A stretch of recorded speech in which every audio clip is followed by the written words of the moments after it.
Business as Unusual is a thought-provoking podcast that explores the innovative strategies, disruptive ideas, and unconventional practices driving successful leaders and companies in the ever-evolving world of modern business.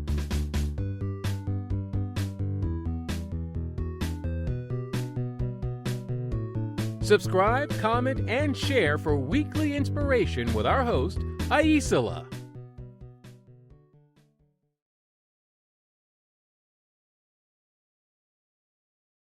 Welcome to Business as Unusual. Today, I am really excited to talk to MC Laubscher. He is a husband, father, business owner, investor, podcaster, and best-selling author. So multi-hats here, as often is the case. He's deeply passionate about helping business owners achieve financial freedom and leave a legacy through alternative wealth strategies. As the founder of Producers Wealth, he guides clients across all 50 U.S. states in implementing advanced alternate wealth strategies. And, like me, he is a creator of a podcast called Cash Flow Ninja. We'll have to talk about that just a little bit, which is featured by Entrepreneur Magazine as one of the top 48 podcasts for entrepreneurs and downloaded millions of times over. So, welcome to the show. Thank you so much for having me. I've been looking forward to our conversation. I have too. This business is unusual, and I'm always, how do I say it? I wouldn't say hesitant, but lots of people talk about money in business. So looking for someone that's talking about something in a different way is both, I think, very interesting and also not easy to find. Yeah, no, I love the title, Business as Unusual. So I've done a lot of unusual things in business. As a contrarian, I've been one my entire life, always trying to challenge the existing kind of like beliefs and things that everybody agrees upon, like this is the only way to do it, right? Right. I'm that person that go, well, maybe there could be another way. So I love the title and excited to jump in to our conversation. Yeah, me too. And one of the things that I really loved, and obviously we can start anywhere you want, but was this idea that finance isn't complex. Financial strategies don't need to be confusing. And I personally find that as well. I feel like there's a mental barrier that a lot of people have to what money is or what finance is. And so I don't know if you want to break that down a little bit or if that's something you can expand upon, because I think that's a great place for people to get an entry point to how you show up. Absolutely. Think about our education system, right? Now, I grew up in South Africa, so a different part of the world, but same thing. And the education system in the United States, regardless of what country you're in, you don't learn anything about money. Mm-hmm.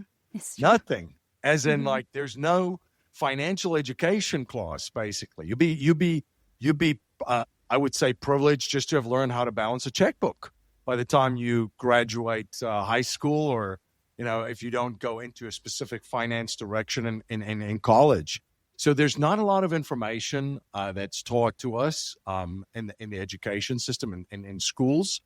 And then when we leave that world and we start and build our businesses, the marketing that is done by financial services, the world that I operate in, and so I'm taking swings here at my own world, but the marketing that's done is to confuse people and to make it seem, it's all these big words and stuff that doesn't even mean anything. And you could really simplify it, but it's to intimidate people.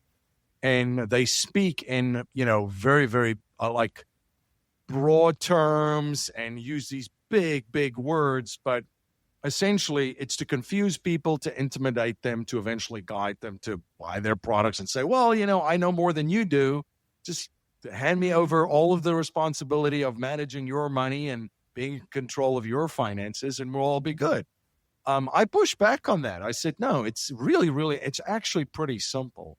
It's not complicated at all. You have to make money, you have to protect money, and there has to be strategies through your business to multiply it. It's very simple. And most of these things regarding finance and regarding money for business owners, I truly believe that if you cannot explain it to a 5-year-old, which my kids were there, they're now 8 and 6, but if you can't explain it so that they can understand it, you don't understand it. So I try to keep it as simple as possible, and it doesn't need to be complicated. So I always talk to business owners and say it's not it's there to scare you. Don't be afraid. Don't be scared. Take a deep breath. This is actually very, very simple.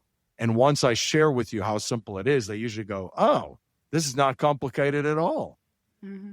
So, yeah, I push back big time on the, just how it's marketed to folks. Big words and terms and verbiage and all this kind of stuff. I love that. And so my undergraduate is in comparative literature, and I took a very interesting math class. Promise applies. And as part of it, we had to read a book about math. And the book that I read was called Innumeracy. I don't know if you've ever heard of it, but it's really, you might like it a lot. But one of the things that the author talked about was the ways in which our ignorance of math allows us to be much more easily manipulated. Because we watch the news and the way that things are presented, people are more worried about getting in a skydiving accident than a car accident. Because of that, there's not a real great assessment. And one of the points that he made that obviously stuck with me for at least a couple decades, because I was in college a while ago, is that, people would never sit around at a cocktail party and say, oh, I'm illiterate. I just don't understand words. And yet it's not just accepted, but almost celebrated when people are like, oh, I just don't understand numbers. Math is just too much. It's a very interesting distinction. And both of them are actually really important. Obviously, as a literature major, I very much value words. And I also love numbers and math. And I don't think it has to be one or the other. And I certainly would not celebrate not knowing something. I thought that was a great point that he made. And it speaks to kind of what you're talking about. It makes us more easily confused when someone takes numbers and does a little bit of playing with them to convince us of something. I absolutely agree. What's interesting too is things also are positioned and framed, a conversation is framed a certain way. Now I'll give an example. So compounded interest in the financial world is like the holy grail. Everybody talks about, how I think Einstein might have or might not have said it's the eighth wonder of the world, right? So, and it's great. And it is. And that's the big marketing arm. But then what's the other side of this? The thing that they don't talk about is there's compound interest equations all around us. And sometimes you're on the opposite side of a positive one. Example being taxes. Taxes is a compound interest equation. Think about it this way. If you, just for round numbers, let's just say there's $100,000 that you make per year and you pay 25% in taxes. So $25,000 you pay that year. Well, you pay the same $25,000 the next year. And you pay the same $25,000 then the year after that, right? That starts to stack and compound against you big time. It's almost like a leak, a cash flow leak, as I call it, in your financial boat. The other thing that I would also share is, to your point with the understanding of terms and concepts, and this is how we're manipulated in many ways, is the understanding of very key concepts. Because if you don't understand what a key concept is, then you could kind of guide the person wherever you want to. So an example being, there's a couple of things that you could do with money. You could save it, you can invest it, then you could gamble with it. That's another thing. And then there's a more sophisticated strategy in the financial world where I would say that, you could speculate. There are professional speculators. I have friends that this is a skill. It's a form of art. Speculate. So what savings is just you produce a certain amount and your business is revenue and you consume and there's expenses. And the result is, well, there's some money left over. So you can position it somewhere in a vehicle where you're never going to lose the money. You're going to earn a very conservative amount on that money because you're saving, right? You're not looking to take that money and grow it significantly because you're willing to accept less risk, just protect that money and earn a little bit of interest on that. That's savings. Investing is when you actually do put your money at risk and you could lose some or all of it when you invest. Like if you invest in real estate, you could lose some of all of your money. That's a very high. So there's a lot more risk, but the reason why you would do that is you can make a lot more money too than, as opposed to just save, right, in your savings. Gambling is an easy one to figure out. It's when you really don't know what you're doing. You're going into a casino. The game is stacked against you. The rules, the math, just all math. There's a reason why the buildings are so big. The lights are on. The tables are always going. The machines, because mathematically, the game is rigged in a way that they know if there's 100 people gambling for 4 to 5 hours, they approximately know that they're going to pay out a certain amount. They're going to bring in a certain amount. And in the end, the house is going to win because the game is rigged that way.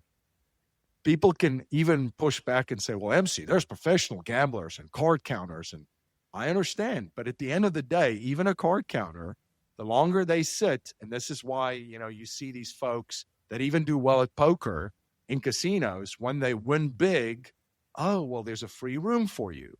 And we've comped a dinner meal. Why? Why would they do it? Because they understand math. They understand that if they can keep them on premises and have free cocktails and a meal and a place to stay, the probability, just based on math, is that in the end, they're going to win everything back the longer they get them to stay there. Yeah. Speculation is just when you look at trends, emerging trends, and you could position capital. A good example would be crypto. When people saw a trend of emerging crypto, they positioned some money, let's just say in Bitcoin in 2015, and say, hey, this might ride. That was a good speculation. AI, emerging trends, and then there's also distortions in the marketplace. Mm-hmm. So why is it so confusing? Because we hear these things on media, mainstream media, mass media, internet. People save for retirement in 401ks, in stocks, bonds, and mutual funds. Right. That's not savings. No, it's investing. That is actually investing, and you can make an argument to them, being very kind, that they're actually gambling, or Yeah. So it's very important to just those basic concepts, because you need to know what you're doing at any given point in time and why you're doing it. What am I doing? Why am I doing it? What's the end result that we want? And just by simplifying it that way, you're like, well, I'm taking this money and I'm saving it because I don't want to lose it.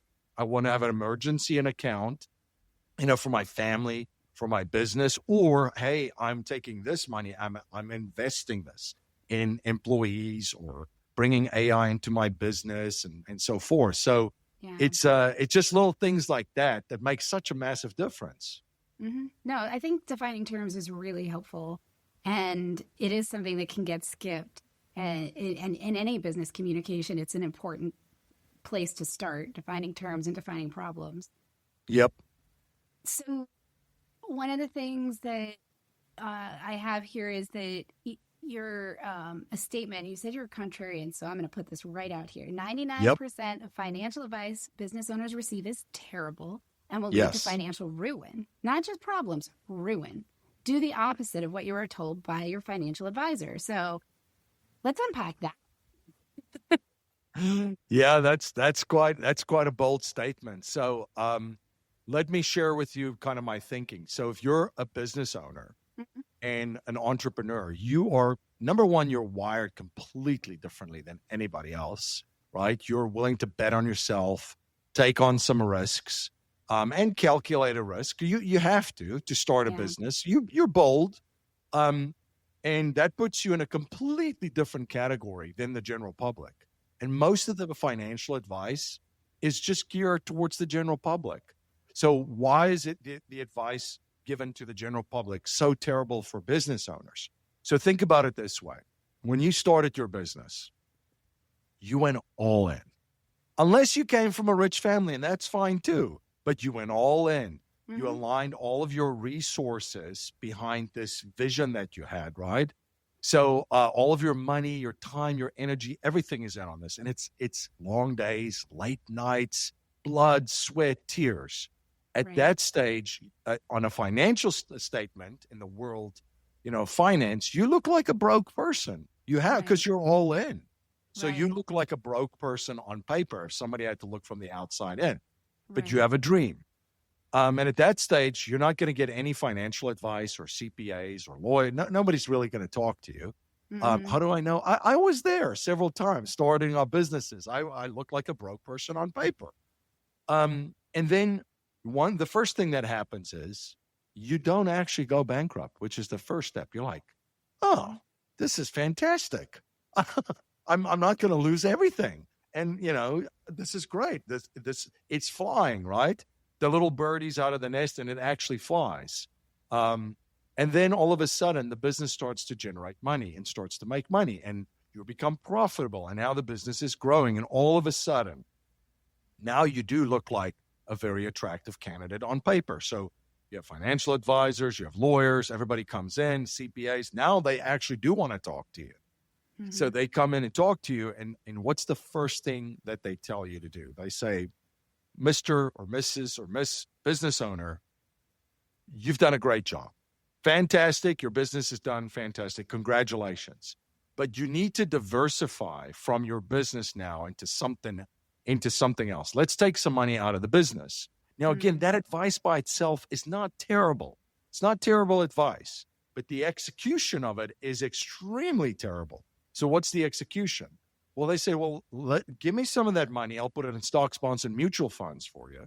And now you're diversified out of your business. Well, what just happened in that exact moment? Number one, you lost control of your money, your capital. You no longer control that. You lost complete control. The second thing is the financial advisor took that money, and what did they do with it? They invested in someone else's business. In someone else's business.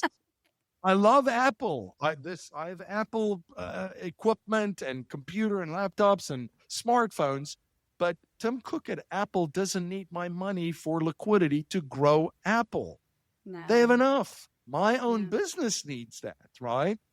So you invested in someone else's business. I think when people hear this and they're great for jumping in there, they go, yeah, duh, that makes no sense whatsoever. Right. It gets worse, by the way. It gets worse.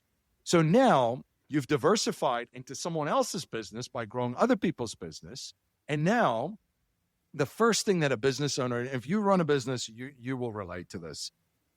I call it you have 4 seasons of cash flow in your business. Mm-hmm. The summer season being your highest revenue months, and the winter seasons being your lowest revenue months. Yep. So the summer, very easy to run a business. Pay all of your, fixed overheads, pay employees, run payroll.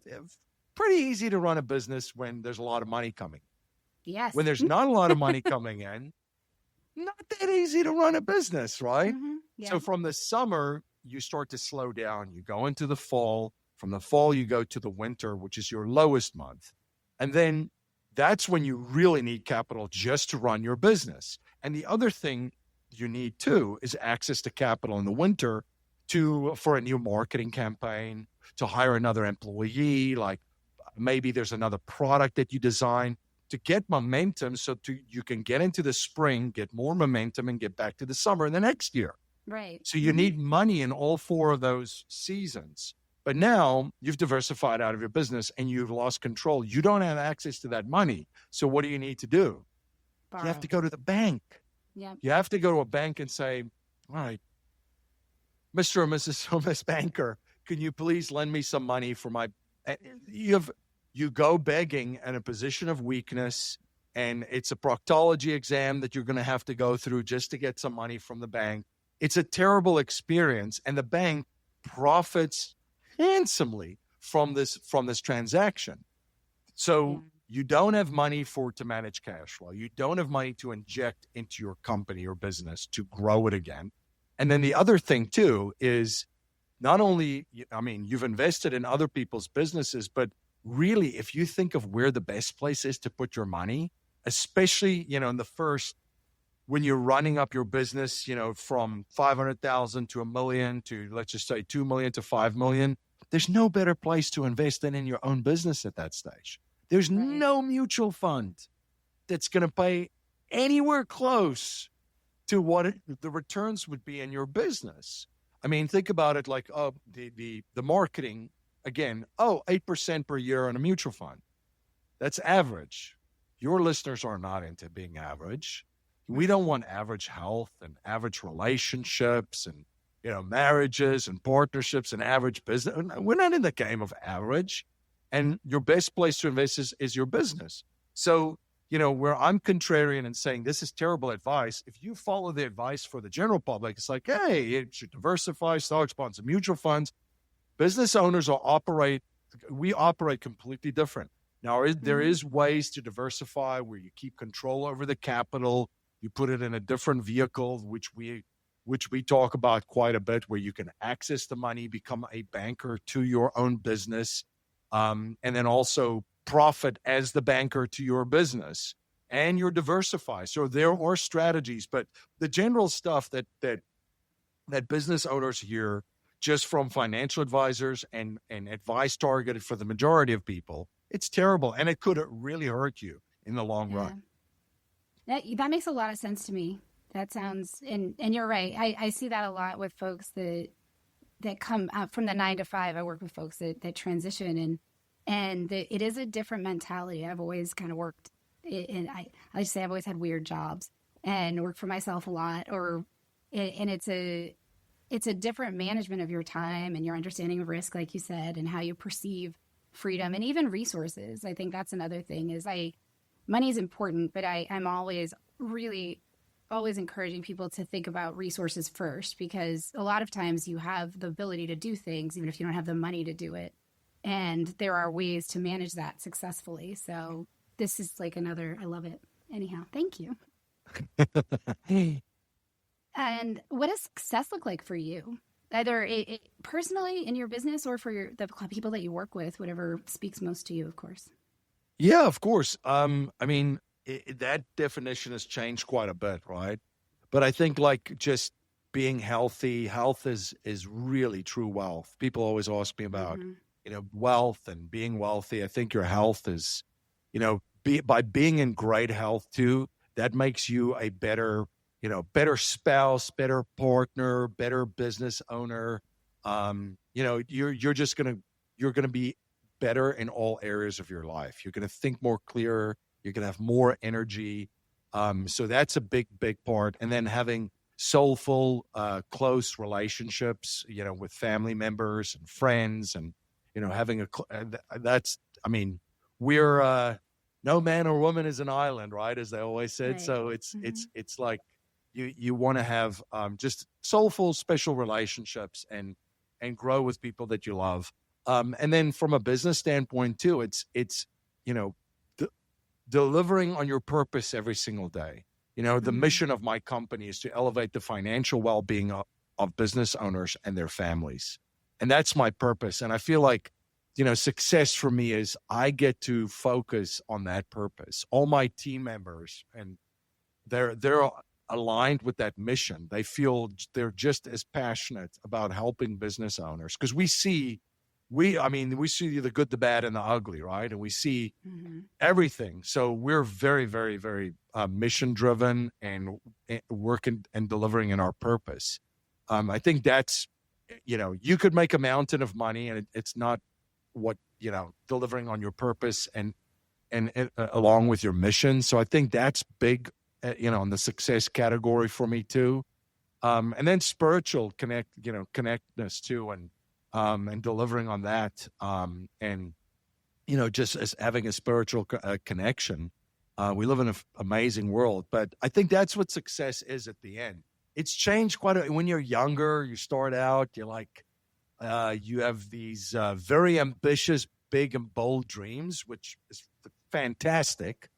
And as you get older, and especially when you have a family of your own, you start to see the world through a little bit of a different lens and what's actually more important. But, I think from a business perspective too, you're going to be fulfilled as an entrepreneur, as a business owner, when you're doing, everything that's aligned with your purpose and your mission, and you're doing the things that you love. Dan Sullivan of Strategic Coach, which I was I'm part of that world. He also talks about freedoms, right? The 4 freedoms. The freedom of money is just one of them. And then it's like time, relationships, and purpose being one of them. So it's like, if money, freedom of money just means that it's no longer a reason why you're not doing things, which is a pretty nice position to be in. And the other thing then also is like, how do you spend your time? You're not forced to spend your time a certain way. Right. And then the other thing is, you're not forced to spend your time with people that you don't want to spend your time with, right? And then, of course, the purpose is the fourth one. So that's what success looks like for me. I love that. I mean, I'm really aligned with that. Obviously, business as unusual. And one of the things that I finally figured out how to talk about it, it's kind of cheesy, but I call it my energy equation, E equals MC squared. Your energy is your motivation, your connection, and your creativity. And people forget to manage that in their business. And time and money are useless if you don't have the energy to maximize, use, or enjoy them. So that part of really cultivating those things in yourself is, I think, it's what I end up spending a lot of time supporting people in. It's where everything else flows from. So I really feel that with you. No, we're so on the same page, because again, with that purpose, imagine if you're waking up, you don't want to do something. This isn't really what you want to do. Think about your energy levels. Think about Tony Robbins talks about your state. Think about your state just at that point, right? And then your energy that you're giving off. It's just, it's a terrible place to be. And look, I was there too. I always say, when I started my business too, as an entrepreneur, I built a prison for myself first. And then I was like, I'm like, I build a prison and I'm the warden, and I don't like the warden too. Right. So, yeah. Nothing is perfect too. And it's been a moving target for me too. And even on my journey, I didn't do everything right. And I had to learn and kind of tear stuff down and rebuild stuff better the next time around. But I would think that for a success, to have that feeling of success, you have to do stuff that you love and being aligned with your purpose and mission. All right, here. So, what advice would you give your 18-year-old self? Wow, that's a very good question. That's a very good question right now. Usually I get something out of it. I'm like, apparently still 18. I don't know.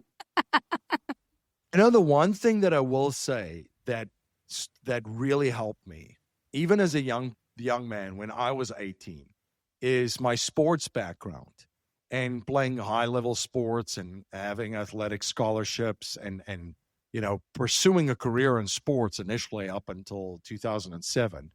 The failure rate daily and weekly is very high at top level sports. So I think the one thing that I think, if I have to, and I speak to a lot of young people constantly, and I coach my kids' sports too. And that's the hardest thing. But I think even as an 18-year-old and having that advantage of sports is just like entrepreneurship and business, you're going to fail. I mean, if I have to look back, the things that I tried and started and failed and failed and failed and failed and failed, I think if you just don't give up, at the end, you're going to have some level of success. It's almost to this thing, I always teach in sports to the most dangerous player on any field is not the fastest, it's not the smartest, or the fastest or the strongest, all three combined. It's actually the player that never gives up. Yeah. And I always use Tom Brady as an example. Where was he the fastest? No, not at all. Did he have the strongest arm? No, not at all. Was he like an athletic freak, like a lot of people playing professional sports? No, not at all. He's actually pretty goofy if you look at him running, right? But he just never gave up, and he just kept going. I think that's the advice I would really hammer on.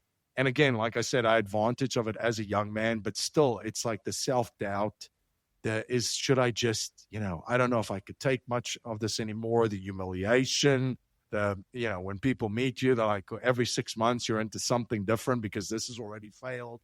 But it's like, if you just keep going and don't give up, you're going to eventually get to where you want to be. And I think a lot of people in business that I've met were just the people that just never gave up. Yeah. So that would be my biggest thing for my 18-year-old self is just do not give up. Just keep going. I actually got chills when you said that. So I resonated with that. I have to know, what was the sport you played? Rugby. Oh. So it was also, so it was very physical. It's got its mental challenges, but the physical challenge and, contact sport obviously is very, very real. And then you have the injuries to layer on that too, which that's the other thing which helps you with disappointment in life. Because, I mean, if you're playing a contact, well, any even a non-contact sport, you're going to have injuries. And those are tough because, you don't have the fans cheering next to that's a very lonely process. Going through surgeries, recovering, rehabbing, pushing yourself through the pain barriers back, that kind of stuff. So, yeah. It's great advice. What's something you're excited about in your business? Yeah. So I have a book that just was released a couple of months ago. It's a bestseller. It's called Get Wealthy for Sure. Again, another bold statement. A lot of bold statements here. Love that. Yes. And it's funny that when I meet people and they say, like, your book is called Get Wealthy for Sure. That's a little bold. It's based on a strategy that's 170 years old. That's a financial strategy. And we call it these days, bank on yourself, infinite banking, private reserve strategy. But the book is called Get Wealthy for Sure, the number one financial strategy for business owners to multiply wealth predictably. And in the book, I share how you can build your own bank, be your own bank to your business. One of my mentors, Nelson Nash, always used to say, MC, you have to be in two businesses in life at all times. The business that you're in, whether what product or service business it is, and the banking business. And he's like, think about it this way. A bank makes money whether you deposit money into it, whether you spend the money in there, whether you save, whether you borrow money from that bank to spend or invest. The bank makes money in every single transaction. So we teach a system, infinite banking, for business owners. It helps you to diversify from your business, but you keep control over your money. So you start a second business, this bank, quote unquote, that then becomes a source of capital to fund and grow your business. And I've been doing that personally for almost 2 decades. So I'm very, very passionate of that. If people want a free copy of the book, they could just go to getwealthyforsure.com. I just made it very easy for people, getwealthyforsure.com. And there they will be able to get a copy of the book, request a copy. There's a physical paperback option too. And there's a ton of tutorials and videos where we share these strategies, and also a link to explore options with myself and my team. But we're very passionate about this. I've seen people struggle. I've seen, the scenario that I shared earlier of how, business owners become completely reliant on banks and have no control. And you feel like you're begging all the time and using the bank's money and paying it back, and the bank makes the profit out of all of this. We share with you, being contrarian, we flip it upside down. How about you be the bank? You be the bank to your business. You make all of those profits, and you create a system that fuels your business and fuels your family. And eventually, if you elevate that, you could take that strategy to what the wealthiest families in the United States are doing and around the world. So like the Rockefellers, right? They actually call it, a lot of people talk about it as the Rockefeller strategy, where you have a family bank that funds the family's business operations and investments. So I'm very, very excited about that and about that project. So sticking to the contrarian and the bold themes. So the book is Get Wealthy for Sure. That's fantastic. So obviously, everybody should go check that out. I'll definitely do that as soon as we're done recording. And then in addition to that, for folks that are listening, how do they learn more, follow you, get in touch? Yeah, so my company is Producers Wealth. It's fun. We call it producers because our producers are our people, right? The business owners. So producerswealth.com. They can reach out to me there. They can go to getwealthyforsure.com to grab a copy of the book. And then we've also done a podcast. It's been almost 10 years, 9 years we've done the show. There's over 1,000 episodes just on business strategies, investments, and so forth. It's called Cash Flow Ninja, and all of those episodes and books and reports and webinars and stuff with Cash Flow Ninja is at cashflowninja.com. But I'm really excited just, about our book right now. And we feel like a lot of people have read it and reached out to us. So I'm pretty excited about the Get Wealthy for Sure book. So I would definitely recommend go to getwealthyforsure.com. I will, absolutely. Thank you so much for taking the time to talk to me and to my people today. Oh, thank you so much for having me on. I've had a real blast and really enjoyed our conversation.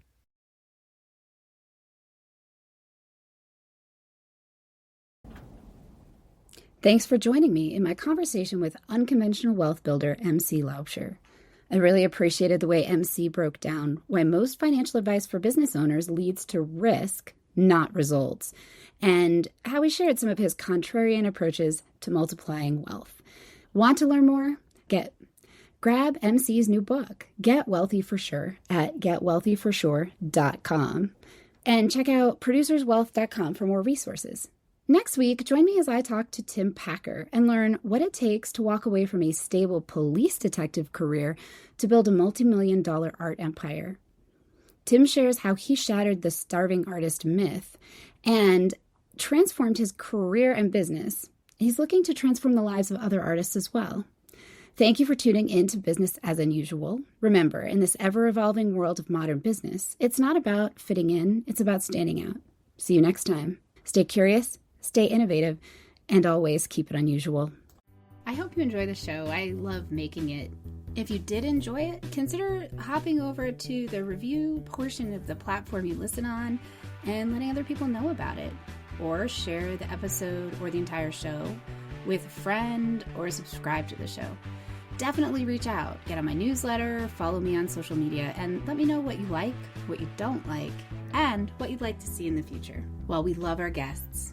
Appearance on the Business as Unusual podcast or any Bicurean consulting production is for information purposes only and is not to be considered an endorsement of their business practices, or character. Please properly vet anyone you find through this podcast and generally before you do any business with them. Thank you for listening.